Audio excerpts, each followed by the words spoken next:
Hey guys, what's happening? In today's video, I'm going to talk about the difference between the 1965 Impala Super Sport and the base Impala. A lot of you guys might already know the difference. There might be some things that you didn't know. I'm going to go over all those things and some of the history of the 1965 Impala, production numbers, Super Sport, basic Impala across the board. Stay tuned.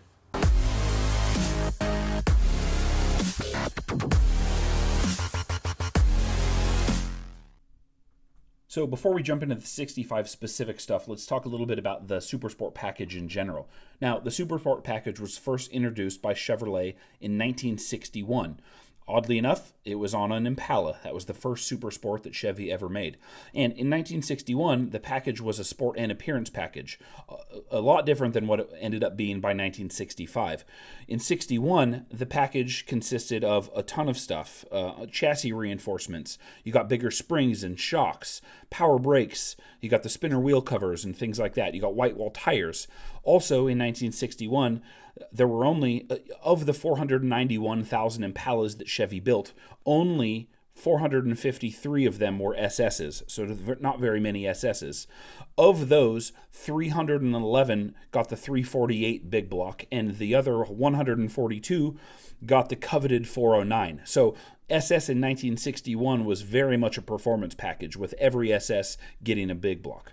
Now, fast forward to 1965, and it's going to be quite a bit different. The package is, as cool as I say it is totally an appearance package. There wasn't any engine options tied to the 65 Super Sport. In fact, you could get all 10 engines that was available in all model Impalas in the Super Sport, including the 6-cylinder. So those 10 engine options that I just mentioned are the base 230 6-cylinder. You could also get a 250 6-cylinder. There were two options of 283 you could get, small block V8, one with 195 horsepower, the other with 220 horsepower. For 327s, there were also two options. You could get 250 horsepower or a 300 horsepower version. And then there were two 396 options, which were 325 horsepower and the coveted 425 horsepower 396.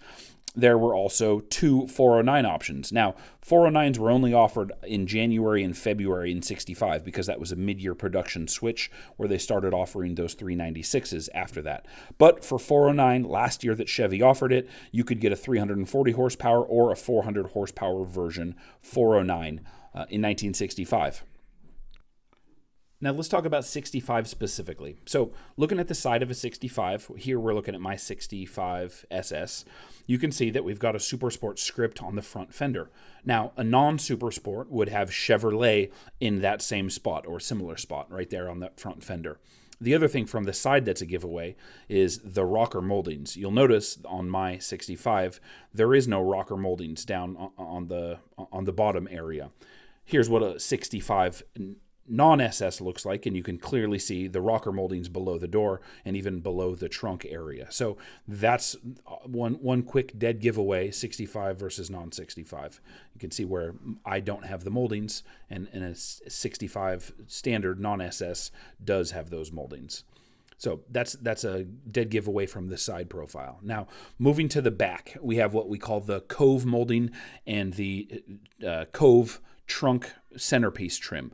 On a 65 SS, obviously, you can see Impala SS right over there on the right-hand side when looking at the back of the car. A non-SS doesn't have that. And in fact, these pieces are completely different. Those two wraparound pieces on each edge, and the centerpiece is different for a non-SS.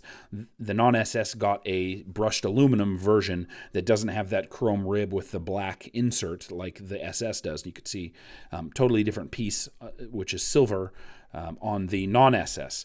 Also worth noting here, because my car is white, I have black trim in the middle, but if you ordered a black car, and only a black car, that piece would actually be gray, that SS piece, if you had a gray SS. So pretty cool. Again, here's another look at the Super Sport emblem on the front. And then coming around to the front of the car, obviously in the grille, the section over here on the driver's side says Impala Super Sport. Impala SS have that emblem. And if it was a non-Super Sport or a base Impala here, it would have just Chevrolet there in that grille emblem. So those are all really easy things to try to notice. They're also really easy things to change. You see a lot of fake SSs, a lot of clone SSs. In 65, it's pretty easy to do in these couple of areas. carry is because from an appearance standpoint, from the outside anyway, it's really easy to swap those couple of emblems, swap the cove moldings and the centerpiece of the trunk trim, and you basically have an SS clone. Now, moving to the interior, it's a little bit more difficult, right? We've got, these aren't obviously SS seats, these are custom seats, but the seats are different on a Super Sport versus a standard Impala. Here's what a Super Sport looks like, and here's what a standard Impala looks like. On my car here, you can see the door panel. This is stock SS. It's got a completely different door panel with an SS badge right there in the middle. The style of the door panel is completely different. So the interior, if you peek in a car, real easy to tell Super Sport versus base Impala. Both pretty cool, but again, unique Impala seat covers. And when you're buying seat covers to restore an Impala, you can cover the same seats with either one, the standard or non-SS, but obviously SS has its own. The other thing up here on the front you'll notice is that brushed aluminum dash trim underneath the dash there, those couple of strips right next to the heater controls and where the key goes. That is brushed aluminum on a Super Sport, and it's wood grain on all base Impala models. The other big thing, obvious, you're looking at my console here, that's Super Sport only, with the Super Sport emblem on the top. It's got a clock in the middle there on an automatic, Super Sport was the only way that you were going to be able to get bucket seats in a console. A base Impala had a bench seat in the front and was column shifted, or could be floor shifted on a 4-speed if you ordered it that way. But again, totally different standard Impala versus SS there. Again, super unique door panels with the badge. Console itself, you notice that I've got a custom console shift plate that actually has the overdrive there, which wouldn't be the case from stock. But any automatic transmission would have been a console like this, and a 4-speed would have given you a shifter in a console. A little different console, but similar look. Also, non-SSs had idiot lights in the dash instead of the gauge package that the Super Sports got. Super Sports, in most cases, got a vacuum manifold gauge right here where I have a custom tack.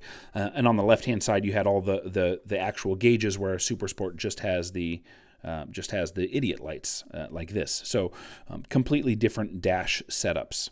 Now, moving to the front of the car. On the front of the car, it's pretty easy to tell as well if the hood is up. Looking over here on the cowl tag above the brake booster, you can see the body number. You can see 65-166. That 166 tells you right there that this is a Super Sport, which is confirmed obviously by the interior codes. Had this been a non-Super Sport, that would show 164. So again, if somebody's at a car show and the hood is up and you see Super Sport badges, take a peek over at the cowl tag. If it says 166, that's a legitimate Super Sport. If it says 164, that started life as a base Impala. You'll also want to take a look at those rivets on that cowl tag because, unfortunately, a lot of people who are trying to clone a Super Sport are swapping cowl tags out.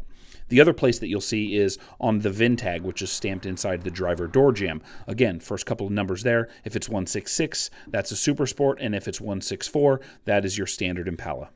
Thanks for watching today's video. If it was informative, please feel free to give it a like. Better yet, subscribe to the channel and ring that bell to turn notifications on. Guys, thanks so much. We'll see you in the next video.